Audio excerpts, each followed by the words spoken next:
দেখো দেবনীল ভাই দোকানে চলে এসছে, এবার দোকানদারি শুরু করবে নাকি দেবনীল ভাই? একদম। কি কি থাকছে একটু দেখিয়ে দাও, চিকেন ঘুগনি। দেখিয়ে দাও।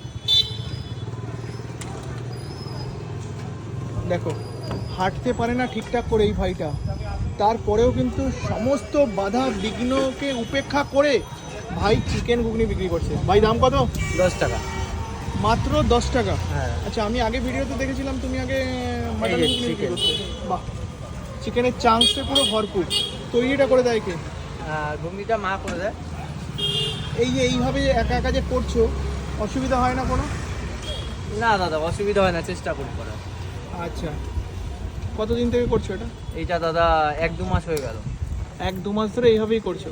না, আগে তো টেবিল পেতে করতাম, তো এই গাড়িটা আমাকে 2-3 সপ্তাহ হলো দিয়ে গেছে সব প্রফেশনের স্যাররা।